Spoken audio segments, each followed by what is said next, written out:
स्वतंत्रता दिवस के मौके पर आपको याद होगा जब आप सब लोग जश्न मना रहे थे, उसी शाम क्रिकेटर महेंद्र सिंह धोनी ने अपनी रिटायरमेंट का ऐलान किया था और हमें बड़ी संख्या में लोग लिख रहे थे कि वो चाहते हैं कि जी न्यूज़ पर महेंद्र सिंह धोनी की रिटायरमेंट का विश्लेषण किया जाए। क्रिकेट के मैदान पर महेंद्र सिंह जब भी कोई बल्लेबाज चौका या छक्का मारता है या तो इस बात की कोई गारंटी नहीं होती कि गेंद हवा में कितनी दूर जाएगी।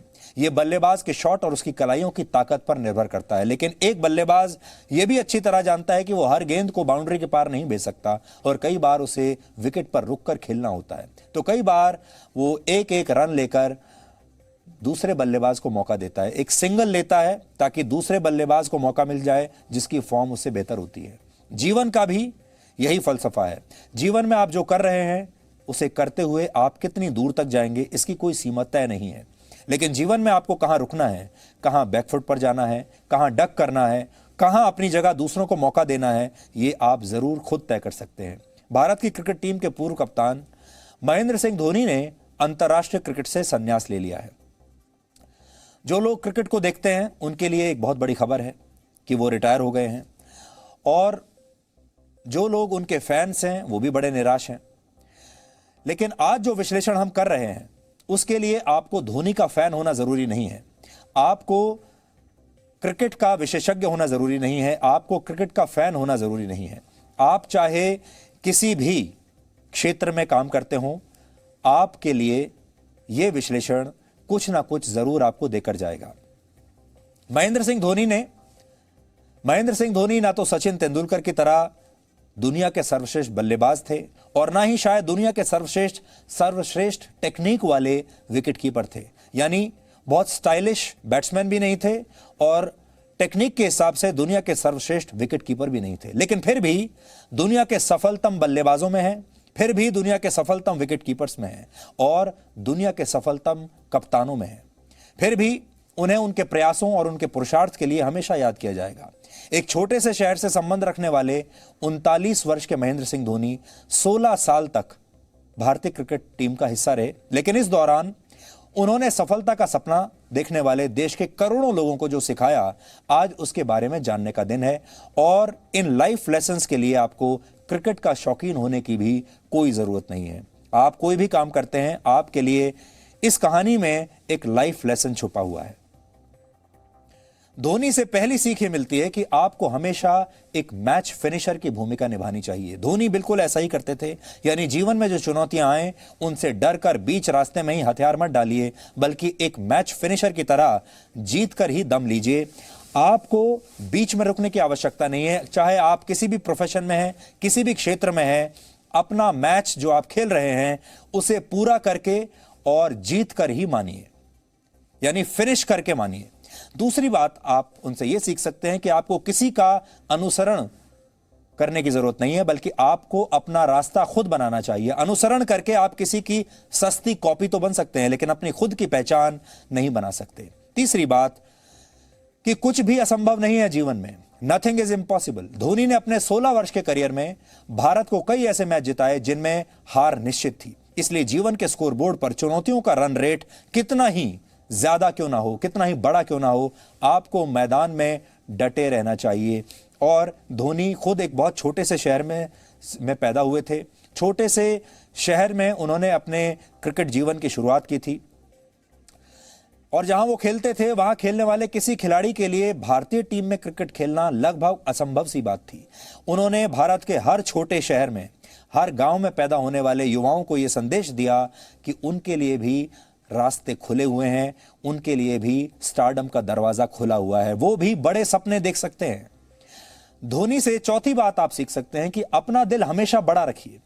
धोनी भारत के सबसे सफलतम कप्तानों में से एक रहे हैं, लेकिन जब टीम में युवा अपनी जगह बनाने लगे तो उन्होंने बड़ा दिल दिखाते हुए अपनी कप्तानी छोड़ी। विराट कोहली जैसे युवा खिलाड़ियों को मौका दिया।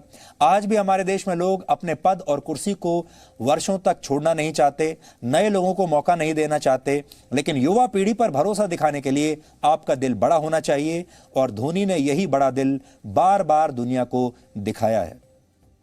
पांचवी बात यह सीख सकते हैं कि एक सफल व्यक्ति के तौर पर आप मैदान से या अपने पद से तो रिटायर हो सकते हैं, लेकिन आप लोगों के दिलों से रिटायर नहीं होते, और लोगों के दिलों में वही बना रह सकता है जो पुरुषार्थ के दम पर, ईमानदारी के दम पर सफलता अर्जित करता है।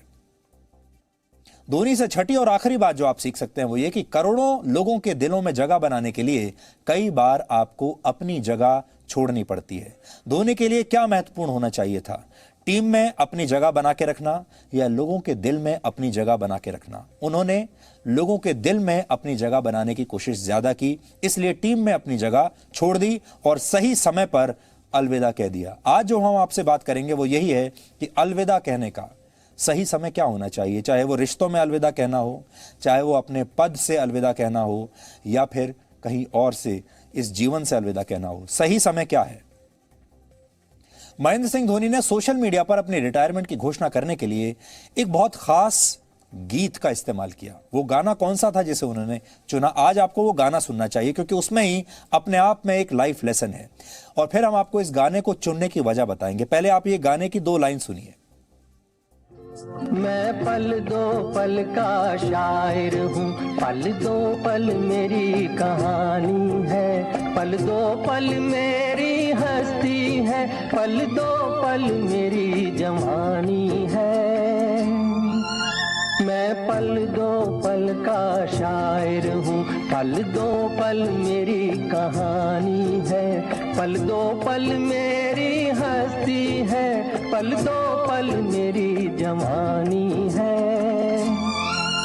मैं पल दो पल का शायर हूँ।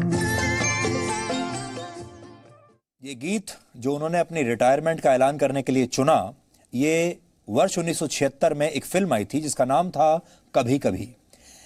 इस गीत को साहिर लुधियानवी ने लिखा था और ये तमाम लाइनें एक शायर और कलाकार के नजरिए से कही गई हैं। अब ये बात तो एक शायर की हो रही है, लेकिन एक शायर की इन बातों को एक खिलाड़ी ने अपने जीवन में कैसे अप्लाई कर लिया, ये सोचने की बात है। इसका अर्थ यह है कि व्यक्ति की ख्याति चाहे कितनी भी हो, उसकी प्रसिद्धि नए मुकाम क्यों ना छू ले, जीवन में कुछ भी स्थायी नहीं है। जिन लोगों ने अमर रहने की ख्वाहिश लेकर जीवन जिया, जो चाहते थे हम वो जीवन वो अमर रहें, वो भी पल दो पल के मेहमान होते हैं। उनकी कहानी भी पल दो पल की ही होती है और बाद में लोग उनकी कहानी को भी भुला देते हैं। आप जीवन में जहां हैं वहां आपसे पहले भी कोई था, कोई असफल रहा, यानी किसी ने आहें भरी तो किसी को सफलता के गीत गाने का ये मौका मिला, लेकिन सबको एक दिन जाना ही होता है। आपकी सफलता, आपके कीर्तिमान और आपकी उपलब्धियां सब एक पल का किस्सा हैं और इस किस्से पर कभी ना कभी ब्रेक जरूर लगता है। इस ब्रेक को कोई रोक नहीं सकता। आप इस गीत की कुछ और लाइनें सुनिए और फिर हम आपको बताएंगे कि यह गलतफहमी पालना क्यों व्यर्थ है कि आपका जीवन और सफलता सदा के लिए है, हमेशा के लिए है। कल नई कोपलें फूटेंगी, कल नए फूल मुस्काएंगे और नई घास के नए फर्श पर नए पांव इठलाएंगे। वो मेरे बीच नहीं आए, वो मेरे बीच नहीं आए, मैं उनके बीच में क्यों आऊं? उनकी सुबहों और शामों का, उनकी सुबहों और शामों का मैं एक भी लम्हा क्यों पाऊं? मैं पल दो पल का शायर हूं, पल दो पल मेरी कहानी है, पल दो पल मेरी हस्ती है, पल दो पल मेरी जवानी है।